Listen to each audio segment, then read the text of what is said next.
Today, we're going to dig into a really powerful and honestly, timeless story from Aesop's Fables. It's a cautionary tale all about the dangers of envy and the absolute importance of being true to yourself. I mean, really, have you ever felt that way? That kind of awkward feeling of trying to squeeze into a role that just doesn't fit? Or maybe you've seen someone else's success and thought, hey, I'll just do what they do. Well, this ancient story we're about to unpack, it speaks directly to that exact feeling. So, at the heart of this fable, you've got two main characters, two completely different archetypes. First, there's the ass. He's the sturdy worker, right? The backbone of the whole operation, valued for his raw strength. And then, you've got the lapdog. This one's the prize favorite, a creature of amusement, valued for its charm and companionship.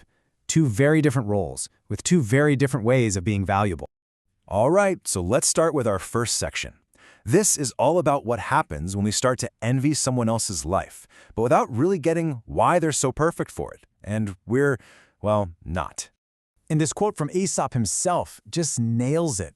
You got to remember, this guy rose from slavery to become a trusted advisor. So yeah, he knew a thing or two about social roles and knowing your place. This quote perfectly frames the disaster that's about to unfold when you confuse your own strengths with someone else's. So let's get into the story itself and see exactly how this plays out. We're about to watch a classic case of ambition going totally off the rails, all because of a simple, but as you'll see, a pretty fatal misunderstanding. It all starts with the ass just watching. He sees the lapdog getting all the perks, the cuddles, the best scraps from the table, and he starts to get bitter about his own life of hard work. The thing is, he was well cared for, but all he can see is the reward the dog gets, not the specific nature of the dog that earns that reward. So here's where the wheels really come off. He cooks up this flawed logic in his head. He thinks favor is just a simple equation. I'll do the same things and I'll get the same rewards. He decides that all he needs to do is imitate. Simple, right? And just like that, he puts his plan into motion. But notice how his own nature immediately works against him. He doesn't just walk in gracefully, he clatters into the house. He doesn't give a playful yip, he lets out a loud bray. His attempt to be charming is, right from the start, clumsy and totally disruptive. And the chaos just gets worse. He tries to prance like the little dog, but he's a huge animal. His version of prancing isn't charming, it's destructive.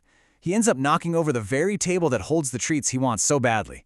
The irony is just painful. And now for the grand finale of this terrible performance. He tries to copy the most intimate gesture of the dog, jumping up onto his master's lap. But his forefeet aren't tiny, delicate paws. They're heavy, powerful hooves. His weight isn't a comfort, it's a genuine threat. So, does he get affection? No way! He gets alarm.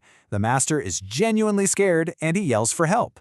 The poor ass isn't rewarded with treats, he's violently driven back to his stable, earning nothing for his foolish plan but a painful beating. So, that's the ancient story. But let's be real, this isn't just about some animal from thousands of years ago, is it? Let's talk about how this exact cautionary tale applies to our lives right here, right now. The huge mistake the ass made? There's actually a term for it, surface imitation. It's when we copy the actions of successful people on the outside without having the underlying structure or capacity on the inside to actually support those actions.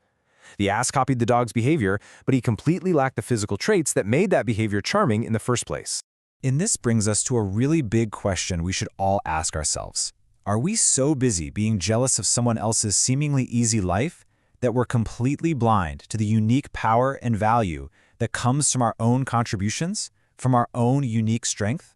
And you can see this fable playing out all over the place. In our personal lives, it's like someone with a mortgage and kids trying to live the carefree, spontaneous lifestyle of their single friend and just upsetting the table at home. Or interpersonally, it's that serious, thoughtful person who tries to force a loud, frisky personality at a professional event and just comes off as clumsy. And in the business world, it's that super reliable, sturdy company that suddenly tries on some trendy, whimsical branding and ends up breaking the dishes of their hard-earned, trustworthy reputation. So if just copying others is the trap, then what's the way out? This final section is all about the antidote. It's about understanding, embracing, and ultimately finding real power in your own essential nature. You know, one way to think about this is through the spiritual concept of dharma. It's this idea that there's a cosmic order to things, and living in harmony with your true nature is the key. When the ass acted against his nature, he didn't create harmony. He created total disorder. And what's really cool is that this isn't just some abstract spiritual idea. Science has a very similar concept called functional morphology. It basically just says that an organism's behavior is limited by its physical structure. An ass's heavy body and hooves were simply not built for climbing on someone's lap. Biology backs up the fable.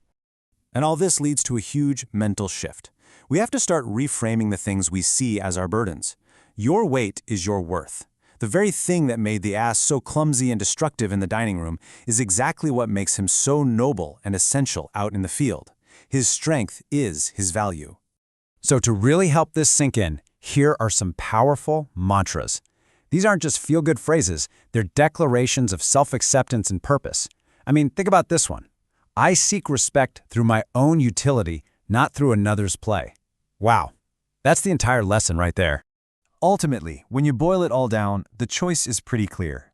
You can pursue the authentic respect that comes from actually fulfilling your own purpose, or you can chase after the affection that was meant for somebody else and just end up bruised, beaten, and rejected. And that leaves us with one final, and I think really profound, question to think about. Look at your own life, your work, your goals. Are you, right now, trying to force your own substantial, heavy truth into a light, delicate chair that was never, ever built to hold it? That is a powerful thought to end on.